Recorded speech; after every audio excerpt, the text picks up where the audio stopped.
Observe the figure. What is the angle of refraction in the figure? ഇവിടെ ഒരു ചിത്രം കൊടുത്തിട്ടുണ്ട്. ചിത്രത്തിലെ അപവർത്തന കോൺ എത്രയാണെന്നാണ് ചോദിച്ചിരിക്കുന്നത്. അപ്പൊ നമുക്കറിയാം റേ ഓഫ് ലൈറ്റ് വന്ന് വീഴുവാണ്, ലൈറ്റ് വന്ന് ഇൻസിഡന്റ് ചെയ്യുന്നു, ദെൻ ഇൻസിഡന്റ് റിഫ്രാക്ട് ചെയ്ത് പോകുന്നുണ്ടല്ലോ, അപവർത്തനം സംഭവിക്കുന്നുണ്ട്. അപ്പൊ നോക്കിയാൽ ഇവിടുത്തെ സർഫസ് ഓഫ് സെപ്പറേഷനും അതുപോലെ തന്നെ ആ റിഫ്രാക്റ്റഡ് ആംഗിളും തമ്മിലുണ്ടാകുന്ന കോൺ ഇവിടെ തന്നിട്ടുണ്ട്, 70 ഡിഗ്രി ആണെന്ന് തന്നിട്ടുണ്ട്. നമുക്കറിയാം ഇവിടുത്തെ നോർമൽ ഏതാണ്? ഇതാണ്. അപ്പൊ അപവർത്തന കോൺ അല്ലെങ്കിൽ ആംഗിൾ ഓഫ് റിഫ്രാക്ഷൻ എന്ന് പറഞ്ഞാൽ എങ്ങനെയാണ് വരുന്നത്?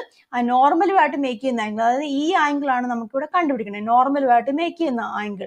അപ്പൊ അത് എത്രയായിരിക്കും നോർമലുമായിട്ട് മേക്ക് ചെയ്യുന്ന ആംഗിൾ എന്ന് പറഞ്ഞിരിക്കുന്നത്? നമുക്കറിയാം ഇവിടെ തൊട്ട് ഈ എത്രയാണ്? 90 ഡിഗ്രി ആണ് അല്ലെ? 90 ഡിഗ്രിയാണ്. അപ്പൊ ഇത് 70 ആണ്. അങ്ങനെയാണെങ്കിൽ ഇത് എത്രയായിരിക്കും? ദാറ്റ് ഈസ് ആംഗിൾ 90 ഡിഗ്രി വരണമെങ്കിൽ 20 ആയിരിക്കും.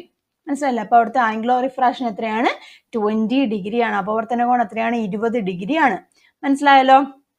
അടുത്ത ക്വസ്റ്റ്യൻ നോക്കുക. Which is the correct